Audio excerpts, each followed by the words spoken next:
What makes the Tennessee Total Archery Challenge different from San Antonio?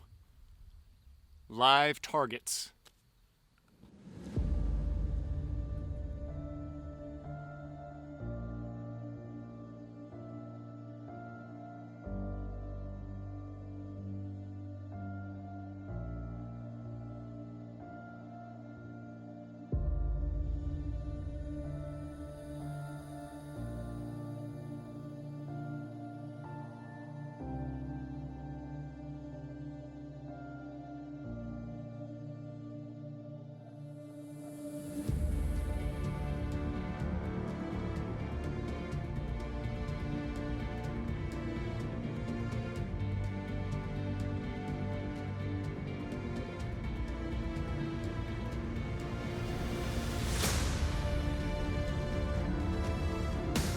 Jim Hudson.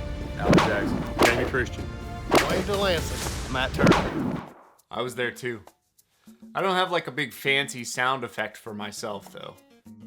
So the Tennessee shoot was just as much fun as San Antonio. I had a totally different group of people that I'd never met. It was a much bigger group of guys. You saw the introduction. It was super laid back. Everybody was really chill, just out to have a good time. Jim the second day decided if he could see the head, he was shooting at the head. Like it was that kind of group of guys. Everybody knew what they were doing, but they weren't taking it too seriously. I wanted to focus more this time on how to actually prepare for the shooting aspect of a Total Archery Challenge event. So I wanted to go through some of the different types of shots that you're going to encounter. The first one, long shots. 120 Sasquatch down there.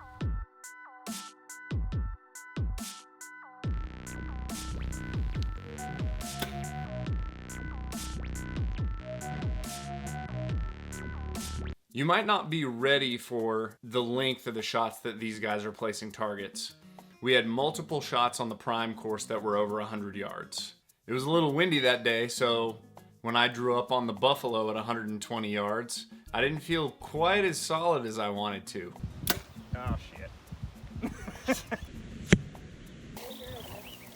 Right in the guts. Yeah, right in the guts. Shooting uphill. The reason I'm going through this is there are techniques when you're shooting uphill compared to downhill, compared to flat with what you're used to. And if you don't practice it, it feels like an entirely different muscle group that you're working out. 45-yard uphill ram. We just shot uphill, so why not shoot downhill? Multiple targets were well below your feet. The white goat that they had in the waterfall was probably a 40-degree angle straight down. And everyone was shooting low. You have to adjust the way you're shooting, and if you're drawing straight into your shot while you're aiming down, you're probably going to hit low. And there's a big time practical application. If you're a whitetail hunter and you're standing up in a stand, you need to be sticking your target out in the field and practicing with that so that you recognize, hey, if a deer gets this close, man, I'm shooting that thing low. So go practice those shots. Shooting over rocks. We got a lot of rocks in Tennessee. Some of the other Total Archery Challenge events are going to have the same kind of thing. And they were not afraid to stick a target right up by the rocks where if you missed, explosions. Arrows just getting demolished everywhere. But that was part of the fun. That was part of the challenge, is knowing there are consequences if you miss. Shooting between the trees. This seemed like every single one. There'd be bush and there'd be cover and there'd be just certain things that you had to figure out exactly where to stand and place the arrow so that you were sending it right above these trees that were close and right below these trees that were a little farther out. That's something that I want to practice more while I'm here. Figuring out arrow rise. As you stand back to 120 yards, how high is that arrow having to go on the front end, like at its apex? How high is that arrow from the flat trajectory? It's feet higher. It's feet higher. That's a huge deal when you've got a bunch of trees and crap in your way. And one of my lost arrows, man, I blazed right into a bunch of branches and it just knocked that thing over into a tree. You can just see the tip just pointing out of the tree like that over there. I didn't lose very many arrows, but that one definitely got. I'll call this one blind shots, I guess. This was super cool. Multiple parts on the course, you had to actually aim into the dirt or into a tree or into grass and then release the arrow, and the loft of the arrow would then travel correctly into the target. One was a bear that was about 70 yards away. Thought I shot under it for some reason, but 12 ring. They had a rise that was about 30 yards before it, and literally to hit the 12 ring, I was aiming that far in the dirt. It's so counterintuitive. You see the animal and you just think, okay, you just need to go a little higher, just a little bit higher. But no, you got to get that thing right in the dirt. The red stag at 100 yards had this amazing grass that was like 4 feet tall in front of it, and literally you could barely see the 10 ring on the red stag, which is like this big. Lobbing that arrow right in there, looking like you were aiming right through the grass, but the arrow just lofting over the top and then right into the kill zone. It was epic. The stag is such a cool target. So there were some characters out there on the course, man. Dwayne, Vanilla Gorilla. Dwayne Delancey. That dude was hilarious. And Jim Hudson. I'd say those were the two biggest. They were just jawing it up the entire time we were out there. I learned a bunch of new phrases. I can't repeat any of those phrases on here. Jim decided day 2, he was gonna take headshots. So whenever he saw the opportunity to shoot something in the noggin, I think probably my favorite was the mini elk. Just because the mini elk, he technically missed, but just like when I was in San Antonio, the antlers kind of saved him, and man, he just drilled both of them. I saw those antlers rock. I think it's an antler. Mini elk. Double antler. Boom! Double antler.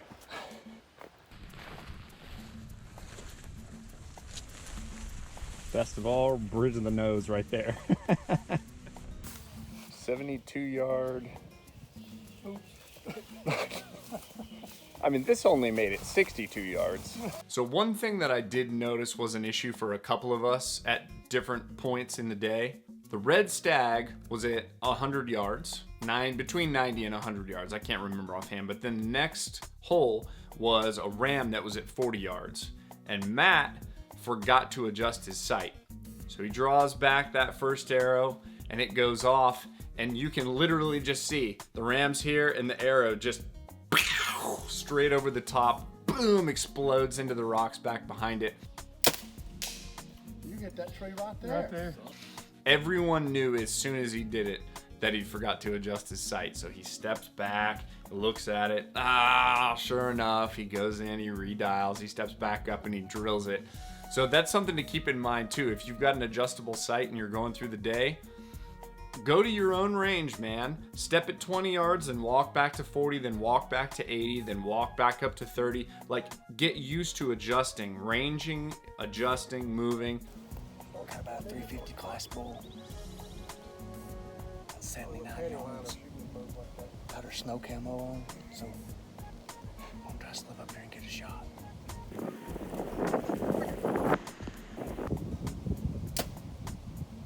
I heard me. Practice those elevated shots, leaning over into the shot. It works a totally different muscle group, and I noticed for myself that I've got to do a bunch more of it because as I'm leaning into those shots, I'm not steady. I'm starting to get shaky, especially on the uphill and downhill shots that were a little more drastic. It's a totally different muscle group. All right, so I kind of cheated and I went back to the Sasquatch because it was the last hole on the Sitka course and you could kind of just sneak over there when people weren't shooting. So I walked back up, dialed in at 120 yards. I got the camera out, so I did a little bit of a video of me standing there getting ready to shoot him. And I let 2 arrows fly. And then I got the binoculars out and I noticed that at 120 yards with the rangefinder and 120 yards on my dial, on my bow, I was hitting consistently about 2 feet high of the zone where I wanted to be in. So I backed it down 3 yards and then I drilled him right in the 10 spot. Now I could have kept shooting and I probably could have gotten it into 12, but it would have been lucky. I'm not a 12 shooter at 100 yards.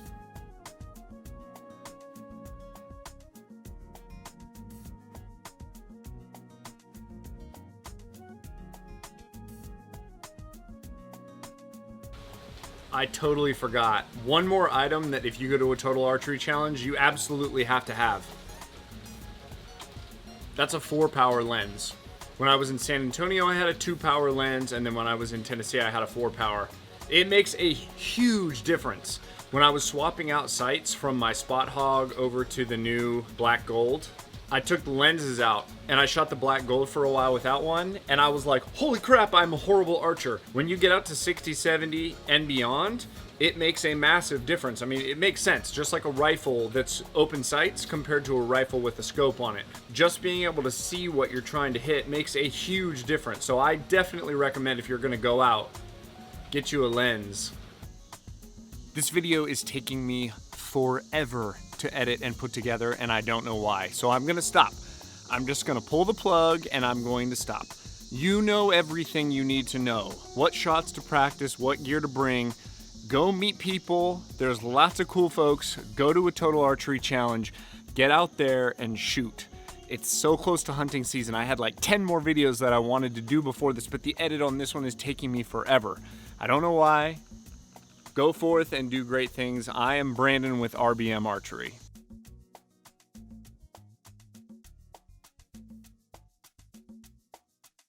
Beat it. Just shout it out. I'm not going up there.